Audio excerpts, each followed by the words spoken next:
Hello Jedi, comment tu vas aujourd'hui pour ce 67e épisode du FarmSpot podcast? Très excité, déjà 67 épisodes, donc très excité. Et alors juste, je vais faire un reminder de début d'épisode. Souvent, je le fais à la fin, mais faites-le au début. Enfin, je le fais au début. Laissez des commentaires déjà sur la vidéo YouTube, si vous êtes sur YouTube. Mettez 5 étoiles sur l'Apple Podcast. Mettez la petite cloche sur Spotify. Tu peux y aller. Très bon commentaire d'introduction, merci. Écoute, aujourd'hui on n'a que deux sujets. Enfin, on a un sujet chacun. On va essayer de faire des épisodes un tout petit peu plus courts et beaucoup plus straight to the point. Alors, dans mon cas, ça va être compliqué parce que vous savez que j'aime bien prendre des tours en radio libre. Et c'est peut-être un sujet aujourd'hui d'ailleurs. Euh, je te raconte une anecdote. Il y a quelques jours, j'ai participé à un espèce de meet-up. Je ne vais pas nommer de gens, je ne vais pas dire dans quel contexte, mais en gros, Web2.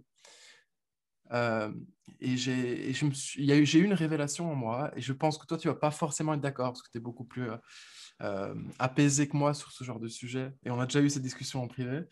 Mais j'ai quand même remarqué un truc qui, je pense, est une espèce de vérité fondamentale et une loi des startups, c'est que, grosso modo, une startup, au départ, vraiment à l'initiative de départ, c'est rempli en général, il y a une majorité de neurodivergents, c'est-à-dire des gens qui sont prêts à prendre énormément de risques dans une situation chaotique qui est celle des startups quand elles démarrent, quand elles n'ont pas encore de product market fit, quand elles n'ont pas forcément levé des fonds, quand on ne sait pas exactement comment ça va être organisé. C'est des gens qui sont successful dans le chaos et qui aiment ça, qui recherchent ça. Donc, la plupart du temps, c'est des neurodivergents, des gens avec un quotient intellectuel plus ou moins grand et qui bossent beaucoup et qui comptent pas leurs heures. Et en fait, ils sont là pour le chaos et pas et pour l'aventure, en fait. Tu vois, c'est vraiment. Jusqu'à là, on est d'accord, du coup. Jusque-là, on est d'accord. Ok.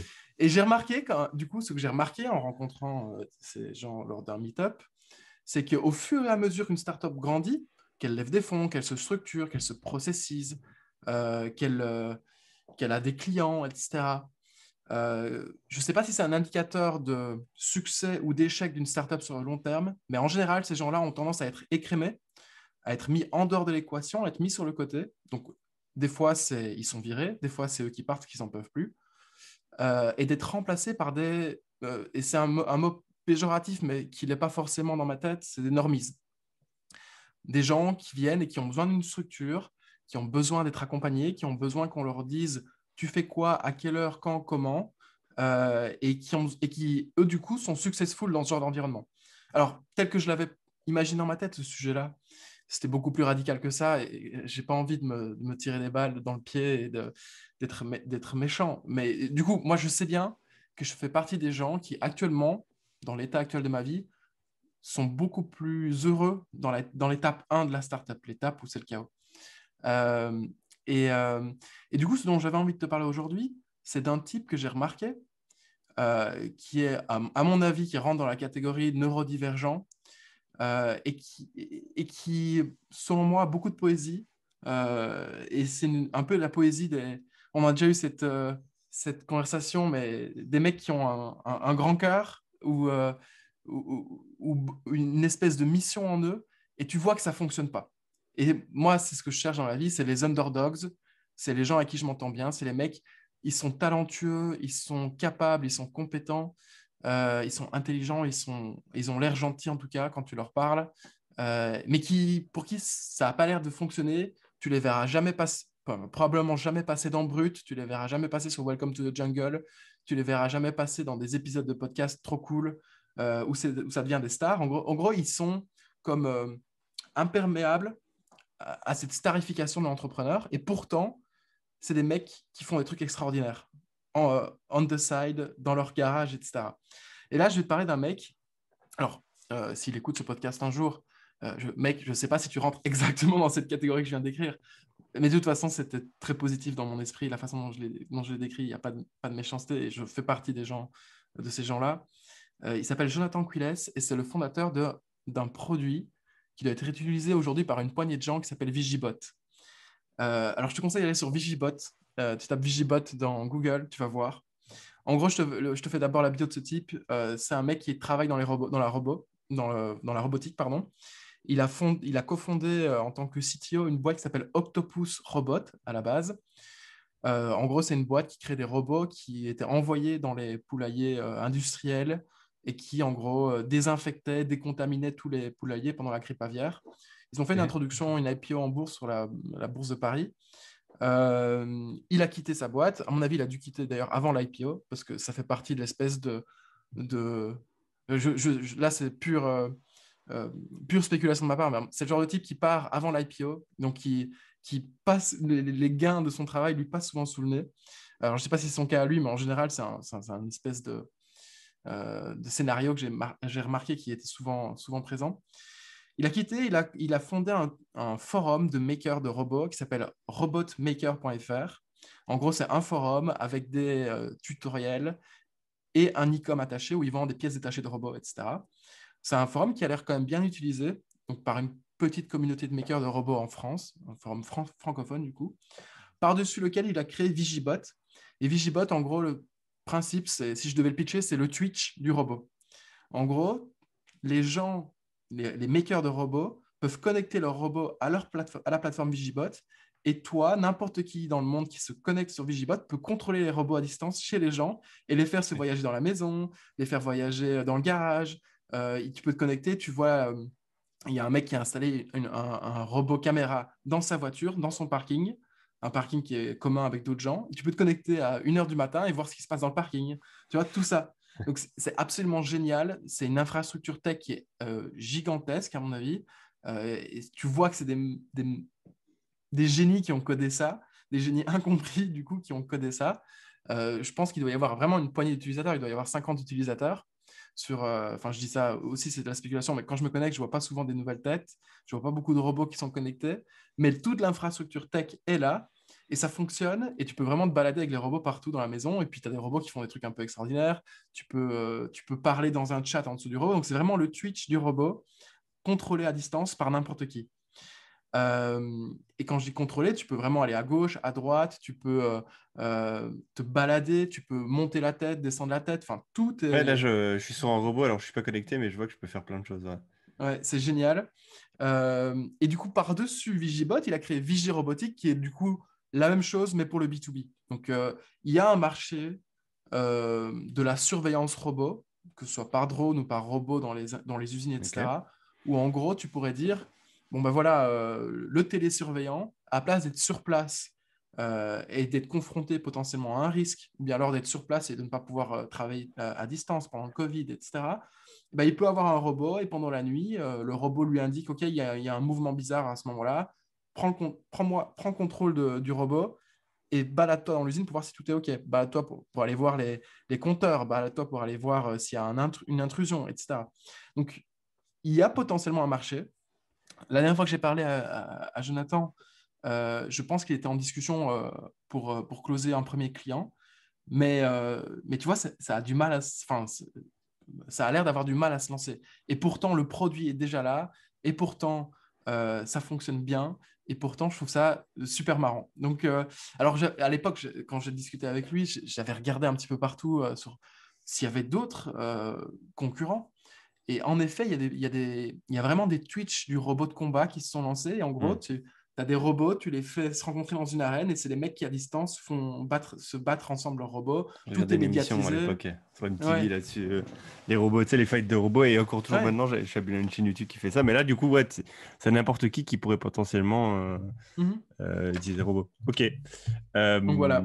Je me demande quel est le use case business. Alors, tu en as donné un, tu vois, mais est-ce que c'est Et je sais pas, vraiment. je pense que c'est pas. En fait, c'est la malédiction des techs, mais c'est une malédiction qui est tout à fait relative parce que, en fait, moi je vois ça comme ça. C'est comme la lampe du génie dans Aladdin. Si tu tombes sur un mec comme ça qui est capable de délivrer ce genre de produit sur des industries X ou Y, si tu tombes sur le Aladdin et que tu viens frotter la lampe pour que le génie sorte, et ben en fait, c'est génial. Ça peut vraiment faire, tu peux vraiment créer un duo extraordinaire Mhm. d'un mec qui est capable de faire des trucs comme ça et d'un autre mec qui est capable de savoir où il faut aller, quelles sont les premières features à développer, etc., etc. Et si tu arrives à bien t'entendre avec un tech qui est de ce grain-là, c'est potentiellement révolutionnaire, tu vois. Et donc voilà, c'était juste la petite histoire Ok.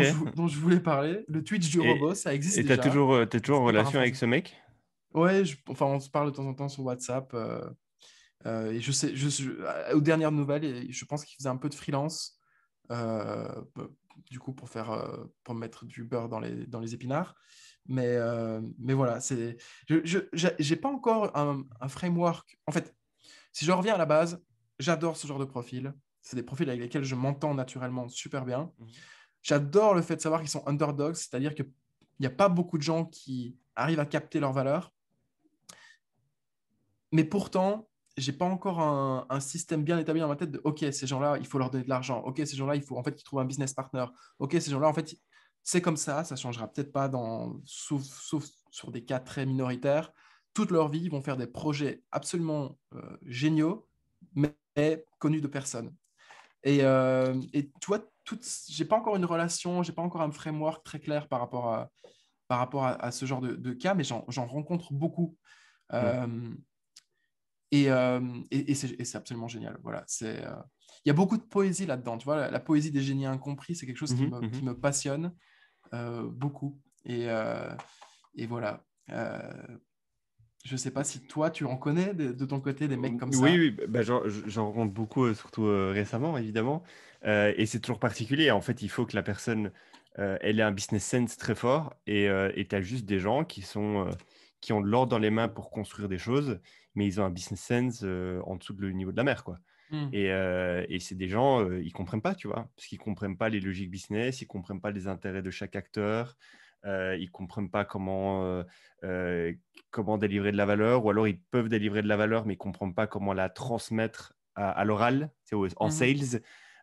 Il y en a plein des gens comme ça. Et alors, je pense qu'il y a des gens qui apprennent avec le temps. Il y a des exemples de boîtes successful.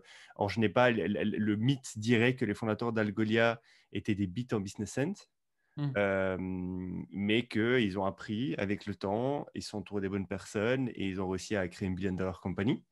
Et puis, il y a des gens qui, comme tu le dis, sont peut-être des gens qui, toute leur vie, ne feront que des projets qui, en fait, ne seront jamais exposés aux yeux de tout le monde et surtout qu'ils ne résoudront peut-être jamais un vrai problème. Et c'est comme ça, tu vois. Et la question, c'est est-ce qu'ils sont heureux comme ça? C'est toujours ça qu'il faut se poser. Je pense Est-ce qu'ils qu'ils en sont sont heureux. conscients aussi? Tu vois, genre, Hmm. est-ce ils en sont conscients? Est-ce qu'ils ne mettent pas en péril leur vie et la vie des gens qui sont autour d'eux aussi? Tu vois l'inventeur fou qui toute sa vie a essayé d'avoir une invention incroyable, mais en fait, il n'arrivera jamais à faire de l'argent avec. Et du coup, il met en péril sa famille, ses enfants, ses Non, mais, crédits, tu vois. Donc, il faut faire gaffe, tu vois, ça aussi. Mais, euh, tu vois, mais je sais pas. dans le dessin animé La Belle et la Bête, le père de la Belle, c'est un inventeur fou, un enfant vieux, en fait. Et tu vois qu'il invente des trucs absolument extraordinaires. Il invente une espèce de machine à couper du bois, si je me rappelle bien, dans le dessin animé. Et il y a je ne sais pas pourquoi je suis vraiment inexorablement attiré par ce genre de profil. Genre, c'est des profils qui me passionnent. Alors, s'ils sont full of shit, si tu vois qu'il n'y a pas moyen d'avoir une discussion avec eux, si tu vois qu'il n'y a pas moyen de les amener, d'avoir des points communs, tu vois, euh, de se prendre ensemble par la main et d'aller dans une direction, Mhm, parce qu'ils mhm. sont juste complètement toujours en train de divaguer, d'imaginer de nouveaux trucs, ça c'est compliqué.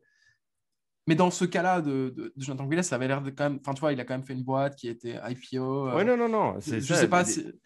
Mais tu vois, donc, je sais pas. Ça me frustre Et puis, il y énormément et en ça a m'excite en même temps. ils sont juste vraiment très mauvais en termes de business sense et il leur faut juste, comme tu disais, un business partner. Et, euh, et il faut qu'ils l'acceptent. Enfin, je ne parle pas du mec en question, je parle juste des gens qui sont vraiment très très mauvais Hmm, là-dessus, qu'ils l'acceptent et ils se disent non, mais en fait, il faut que je trouve un mec business avec moi. hmm. Et c'est avec lui que je vais avoir des conversations intéressantes business. C'est lui qui va m'apprendre les rouages d'eux.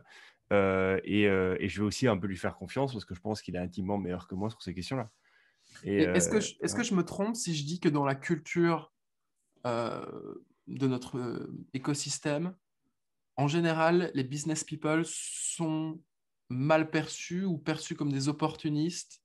Tu vois ce que je veux dire ou pas? Genre, dans l'espèce d'inconscient culturel qu'il y a dans l'écosystème startup et tech, si tu es un business people qui trouve un tech absolument extraordinaire et que tu le Mhm. prends par la main, etc., en général, 2-3 ans plus tard, il y a une espèce de contre-vérité qui se crée. Je ne sais pas si c'est des journalistes, je ne sais pas si c'est des déçus, des compétiteurs, etc. Mais en gros, c'est, ah ouais, le mec, c'est vraiment un Steve Jobs. Il a trouvé son Steve Wozniak, il l'a pris par la Hmm. main et en gros, il l'a manipulé pour arriver à ses fins. Tu vois, j'ai Je l'impression que pense c'est un truc qui est non, assez récurrent. C'est faux. je pense La pas. plupart Ouais, du non. temps, c'est faux. Mais c'est un Oui, truc que oui, mais j'entends régulièrement dans le ok. fond de ma tête. Je sais pas. Ok. Bon, moi, j'ai jamais entendu ça, et je pense pas. Et s'il y a des gens qui disent ça, c'est vraiment des gens qui comprennent juste pas comment un business fonctionne. Mais, Hmm. mais, mais ouais. Ok, Vas-y. intéressant ce truc, je connaissais pas. Moi, je vais te parler aussi d'une histoire du coup d'un mec que je ne connais pas,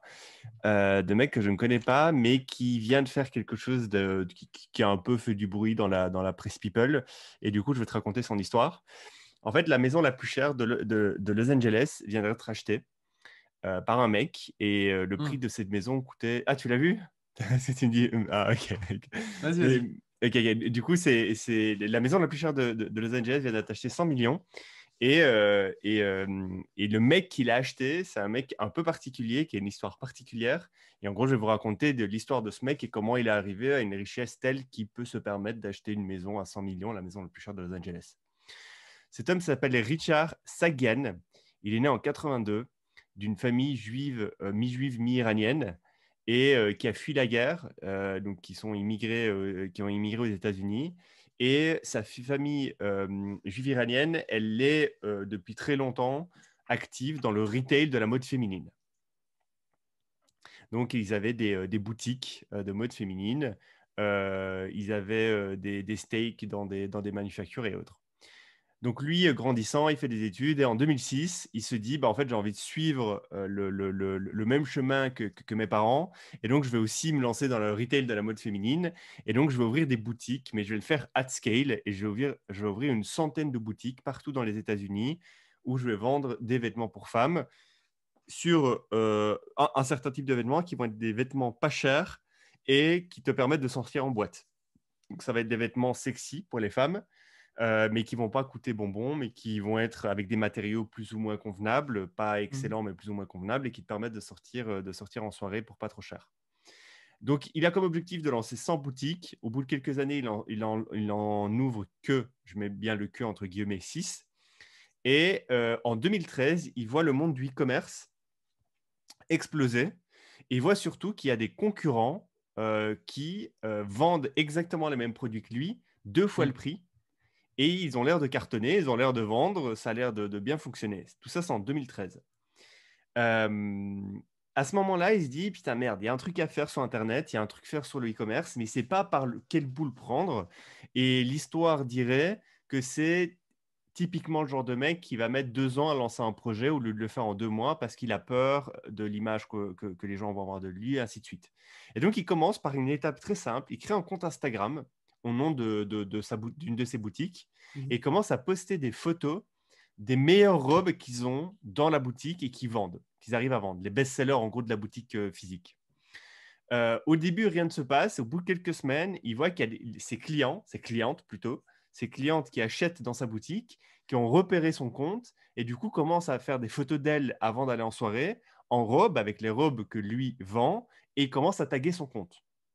Ça devient viral. Au bout de quelques jours, il atteint 60 000 followers sur Instagram et il se dit, OK, incroyable. C'est-à-dire que la population de mes clientes, elles, en fait, elles adorent Instagram, elles adorent s'afficher sur Instagram et maintenant qu'elles savent que j'existe sur Instagram, elles me taguent sur Instagram. Il dit, il y a un truc à les faire. Et surtout, il repère quelque chose de spécifique, c'est que ses clientes sont quand même, elles sont typées. Ça va être des femmes métisses, très jeunes, avec beaucoup de formes et qui sont de la ville et qui adorent les vêtements et la mode et qui vont changer peut-être 2 à 3 fois par jour de robe et d'accessoires et qui vont aller en boîte de nuit 2 à 3, 4 fois par semaine. Donc tu vois l'image du type de femme que c'est. Du coup, il se dit, OK, parfait, il y a un persona très spécifique là et il y a un problème, c'est qu'elles n'arrivent pas à avoir des vêtements qui leur vont bien à cause de leur forme et qui va pas qui va pas coûter bonbon. Du coup, il lance un premier e-commerce qui s'appelle Fashion Nova, où il commence à mettre tous ses best-sellers avec ses robes qui te permettent de mettre tes formes dedans, qui te gardent sexy et qui sont pas très chères. Mhm. Il met un premier stock dessus de ses 10 premiers best-sellers. Il sold out en un week-end. Succès fulgurant, ça cartonne sur Instagram, son compte continue à grossir, à grossir, à grossir. Il se dit, OK, en fait, j'ai un truc. Tout ça est fait sur Shopify pour ceux qui se posent la question. J'ai un truc, tout ça, c'est en 2013. Il dit, OK, j'ai un truc, je scale, je mets encore plus de produits, je continue à faire, à taguer du coup toutes mes clientes sur Instagram. Je vais faire de l'influenceur marketing. Donc, c'est un e-commerce qui a beaucoup fonctionné grâce à l'influenceur marketing. Aujourd'hui, ils ont plus de 3000 influenceurs en base de données qui, dès qu'il y a un nouveau produit qui sort, vont faire la promotion du produit. Donc, ce qui fait un énorme levier. Et au bout de 2 ans, ils font 400 000 $ de chiffre d'affaires. Carton pour ce e-commerce qui s'appelle Fashion Nova. Et en fait, ils lancent un concept assez unique. Parce enfin assez unique, et j'en ai parlé quand je parlais de chez In, mais il lance un concept un peu particulier à l'époque qui permet justement de répondre encore plus à une problématique de ses clientes, qui est que ces clientes, en fait, il a remarqué que c'est typiquement, comme je le disais, le type de femme qui va changer plusieurs fois par jour de robe. Donc, le matin, pour aller faire ses courses, elle va mettre une robe spécifique. À midi, pour aller luncher avec les copines, elle va mettre une autre robe. Et le soir, pour aller en soirée, elle va mettre une troisième robe. Et elle adore Instagram et elle adore se prendre en photo plusieurs fois par jour. Et se prendre plusieurs fois par jour en photo avec la même robe, ça va pas. Du coup, il faut beaucoup de robes. Du coup, ça va avoir un pouvoir d'achat qui va être dédié uniquement à acheter des robes, acheter des robes, acheter des robes. Du coup, il se dit, OK, en fait, il y a un problème. Mon catalogue n'est pas assez grand. J'ai pas assez de robes et j'ai pas assez de nouvelles robes qui rentrent. Du coup, il lance Fast Fashion, qui est un process en interne, qui va être un process militaire, où en gros, ils vont passer d'une idée de robe à un prototype en 24 heures, d'un prototype à un modèle final en 48 heures. Et ce modèle final va être testé sur une semaine. Et s'il cartonne, on le distribue, on le fait à scale, on le fait produire à scale et ça devient des produits phares sur la boutique. Et aujourd'hui, il lance plus de 1000 produits par semaine. C'est incroyable, c'est une machine de guerre, tu vois. C'est vraiment, je vous avais parlé de Chine à l'époque, c'est vraiment, on est dans la même phase. C'est de se dire, OK, il nous faut un nouveau catalogue tout le temps, tout le temps, tout le temps. Il faut des produits nouveaux tous les jours pour répondre à la problématique de nos clientes. Du coup, on va créer une équipe qui va faire une machine de guerre et qui va produire des produits en boucle. En 2000, donc, ça, c'est aujourd'hui. Aujourd'hui, il y a ce fast fashion mécanisme en interne avec toute une équipe dédiée, avec un process bien rodé, etc. Donc, comme je le disais, ils font 400 millions de chiffre d'affaires en 2013. Et en 2015, pardon, en 2015, il veut passer à la vitesse supérieure. Et il s'est dit, bon, c'est bien d'avoir mon pool d'influenceuses, mais il me faut des stars pour porter mes produits. Du coup, il commence à contacter plein de stars. Et une star du rap US lui répond, Cardi B. Cardi B lui répond, elle lui dit, écoute, si tu veux, moi j'adore tes produits, je suis déjà cliente chez toi en fait. Je veux bien porter tes produits et faire la promotion sur Instagram. Il s'arrange sur un chèque et il voit ce qui se passe. Au début, il ne se passe rien, mais 2 ans après, en 2017, donc à ce moment-là, il a closé Cardi B pour qu'elle parle régulièrement de ses robes. Il traque tout ça, il voit qu'en fait les sales, les ventes sont pas extraordinaires quand Cardi B poste ses produits. Mais c'est surtout parce qu'à l'époque, Cardi B n'est pas encore si connue que ça. En 2017, elles font un son qui s'appelle Bodak Yellow, qui devient le hit numéro 1 au monde et qui fait exploser la vente globale de toute sa boutique de 600%, donc un x6 sur un an, sur l'année où le son de Cardi B devient viral. Là, la viral loop s'enclenche, Kim Kardashian veut travailler avec lui, et aujourd'hui, il a un panel d'une centaine de stars de cette envergure. Il fait aujourd'hui, donc 2020, il fait plus d'1 milliard de revenus annuels. Il a des marges supérieures à 30% et Richard détient 100% de la boîte. Incroyable cette histoire. Et du coup, il va l'acheter la villa la plus chère de Los Angeles. Et tout ça si on revient au début, il a décidé d'ouvrir sa première boutique en 2006. Donc il y a quand même du chemin. C'est ça. Euh, Overnight success, take a lifetime. C'est ça. Et donc, les deux gros learnings de ça, c'est de dire que, enfin, les deux learnings qu'on pourrait retenir, c'est qu'en fait, la viralité, ça peut être une stratégie en soi, essayer de devenir viral. il y a plein de marques qu'on connaît qui, à un moment donné, en fait, sont devenues virales. Elles auraient pu mourir ou juste être flat. Et en fait, la viralité a remis un coup de peinture et un coup d'élan au commerce et à l'entrepreneur qui se dit, en fait, OK, j'ai un momentum, j'ai un succès. Pourquoi je continuerai pas à garder ce succès? Et du coup, peut-être que c'est une espèce de tremplin pour atteindre un certain niveau avec son business. Et la deuxième leçon, c'est de se dire que bon, le mec fait du direct-to-consumer qui génère 1 milliard par an. Et il a commencé par une boutique. Et ce qui veut Physique, dire ouais. qu'on peut par une boutique physique. Donc, on peut commencer par une boutique physique et un jour avoir une des marques les plus fortes en direct-to-consumer. Donc voilà l'histoire de Richard. Et effectivement, pas d'overnight success, même si on a toujours l'impression d'eux. Et ce process de fast fashion est assez. Enfin, j'imagine pas devoir mettre en place ce process. Ça doit être super compliqué, quoi. Mais ouais. Ça a l'air d'être quand même quelque chose qui t'intéresse. Tu me parles souvent de fashion, mais peut-être que tu pourrais nous raconter ton histoire perso avec la fashion, qui est quand même intéressante. Euh, mais peut-être que c'est pour un autre jour. Pour un mais autre genre. Pour un autre genre. mais c'est un sujet qui est souvent... Enfin, tu m'as parlé de 2 ou 3 boutiques e-com sur le Shein. podcast. Ouais, il y avait beaucoup Shein. Il y avait Sororité. Oui, ça aurait euh, été... Sororité et ça. Bah moi, c'est le direct-to-consumer qui me plaît beaucoup. Là, ça tombe que le mec est un baron Et du sujet. Donc, ouais. à chaque fois, alors à part pour sororité, mais pour Chine et pour eux, c'est vraiment le process d'itération ultra rapide entre idée jusqu'à conception et puis distribution en test, qui est en fait hyper raccourci et c'est ça qui fait qui fait leur valeur ajoutée en fait, d'après ce que j'ai compris.